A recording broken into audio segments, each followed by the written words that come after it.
वायनाड में जो हुआ वो तय था। पर्यावरणविद माधव गडगिल ने इसकी चेतावनी 5 साल पहले ही दे दी थी। 2019 में उन्होंने कहा था कि वेस्टर्न घाट को बुरी तरह से नुकसान पहुंचा है। अगर इसे बचाने के लिए कोई एक्शन नहीं लिया गया तो केरल में अगले 4 से 5 साल के अंदर बहुत बड़ी आपदा आ सकती है। अगर इस इलाके में भूस्खलन हुआ तो ये नक्शे से मिट सकता है। ठीक 5 साल बाद 30 जुलाई 2024 माधव गडगिल की बात सही साबित हो गई।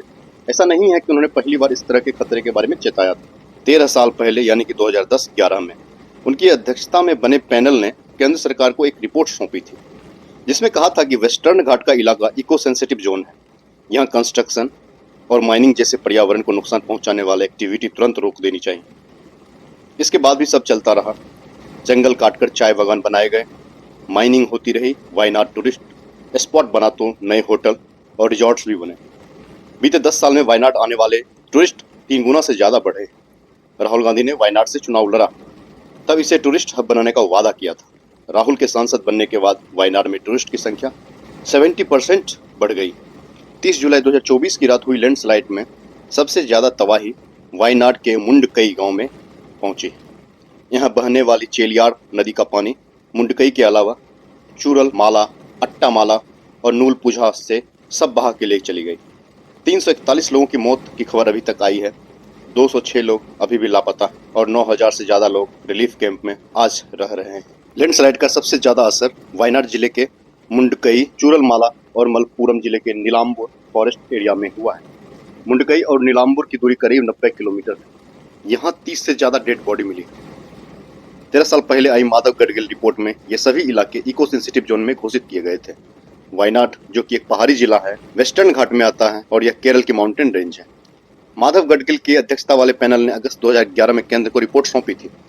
पैनल ने मेमपाडी में पर्यावरण को नुकसान पहुंचाने वाले एक्टिविटी के बारे में चेताया था। केरल, कर्नाटक और तमिलनाडु की सरकारें इस रिपोर्ट के विरोध में थे। केंद्र सरकार ने मार्च 2014 से अब तक नोटिफिकेशंस के मसौदे 5 बार जारी किए हैं। फाइनल नोटिफिकेशन अभी तक जारी नहीं की गई है। कर्नाटक की दलील है कि नोटिफिकेशन लागू होने से लोगों की आमदनी पर असर पड़ेगा।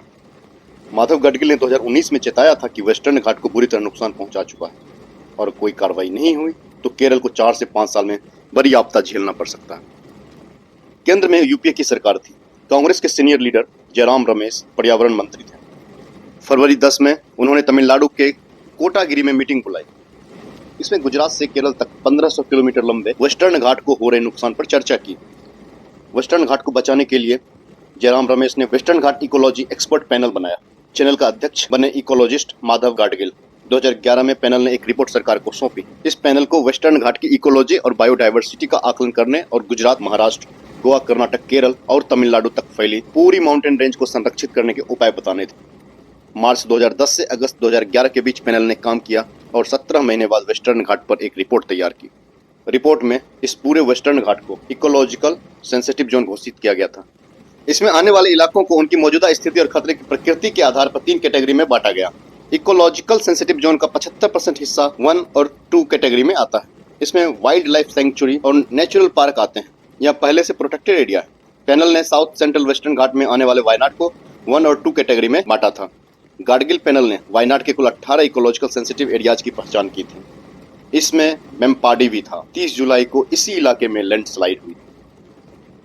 अपनी रिपोर्ट में गाडगिल पैनल ने 25 सिफारिशें की थी और उसमें से जो अहम है कि 5 साल में इको सेंसिटिव एरिया में माइनिंग पूरी तरह बंद की जाए, 8 साल में हर तरह के केमिकल पेस्टिसाइड का इस्तेमाल बंद किया जाए, 3 साल में प्लास्टिक की थैलियों का इस्तेमाल बंद किया जाए, इन इलाकों में डैम, नई रेल लाइन और हाईवे ना बनाए जाए, हिल स्टेशनों या स्पेशल इकोनॉमिक जोन में कोई नया कंस्ट्रक्शन ना हो। रिपोर्ट के आते ही केरल, कर्नाटक और तमिलनाडु इसके विरोध में आ गए। वेस्टर्न घाट का सबसे ज्यादा 20,000 स्क्वायर किलोमीटर हिस्सा कर्नाटक में आता है। कर्नाटक सरकार ने दलील दी कि पैनल की सिफारिशों को यदि मान ली जाए तो लोगों की आमदनी पर बुरा असर पड़ेगा। पैनल की सिफारिशें पॉलिटिकल और कमर्शियल दोनों की वजहों से लागू नहीं की गई। एक पर्यावरणविद कहते हैं कि जो मेमपाडी में लैंडस्लाइड हुआ है उसका अंदेशा अगस्त 2019 में पूथामला में आई बाढ़ से हो गया था। पूथामला से लैंडस्लाइड वाली जगह सिर्फ 3 किलोमीटर दूर है। पहले ही कहा था कि अगर वायनाड में पहाड़ों पर अंधाधुंध कंस्ट्रक्शन नहीं रुका तो यहाँ बड़ी त्रासदी आएगी। केरल में जंगलों की कटाई, बेतरतीब कंस्ट्रक्शन, क्लाइमेट चेंज और लोगों का लालच इस त्रासदी के लिए जिम्मेदार है। केरल का लगभग 50% हिस्सा 20 डिग्री से ज्यादा ढलान पर है। पेड़ों की कटाई से इसकी ऊपरी मिट्टी ढीली हो चुकी है। वैसे तो वायनाड में लैंडस्लाइड के कई कारण हैं, परंतु जो प्रमुख हैं वो इस तरह है। पहली वजह, पेड़ों की कटाई से कमजोर हुए पहाड़ दर के वायनाड की लाल मिट्टी चाय और कॉफी की पैदावार के लिए अच्छी मानी जाती है। यहाँ का कोलुक मलाई दुनिया के सबसे ऊंचे चाय बागानों में से एक है, जो 8000 फीट से ज्यादा की ऊंचाई पर है। 1980 के दशक में यहाँ टी प्लांटेशन के लिए जमीनें तैयार की गई। इसके लिए बड़े पैमाने पर जंगल काटे गए। इससे धीरे धीरे मिट्टी की स्थिति बदल गई। मिट्टी के अंदर पेड़ों की जड़ें सड़ने से बड़ी बड़ी दरारें बन गई। मिट्टी के नीचे दरारों वाली स्थिति मुंडकई और चूरल माला में भी है। लैंडस्लाइड से बर्बाद हुए चारों गांव के ज्यादातर लोग चाय बागानों में ही काम करते हैं।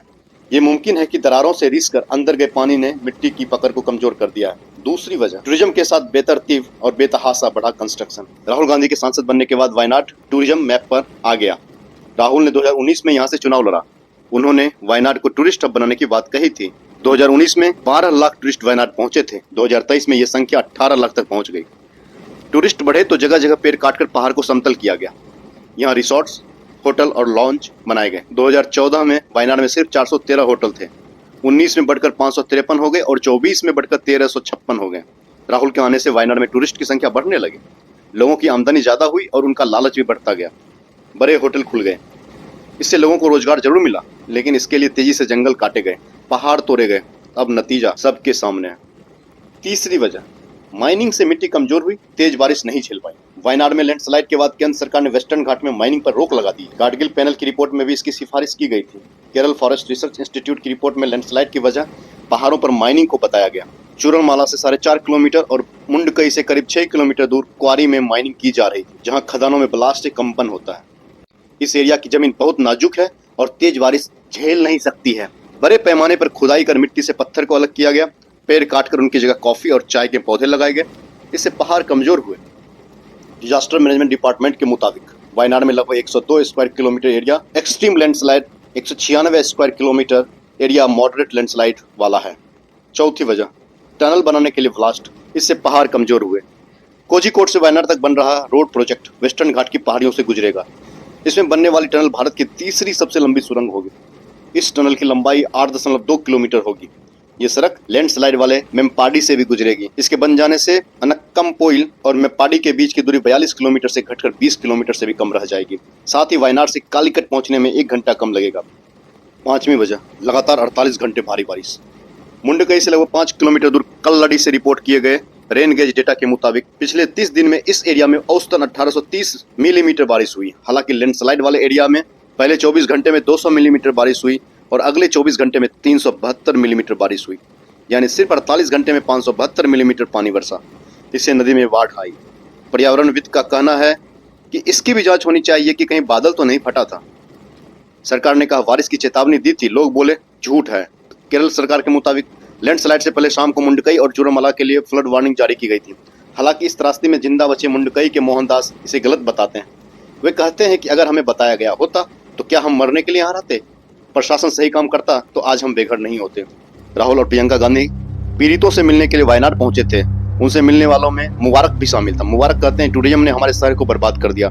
जगह जगह पहाड़ काटकर रिसोर्ट्स और एडवेंचर क्लब खोल दिए गए। पहाड़ कटेगा तो पानी तो हमारे घर में ही आएगा।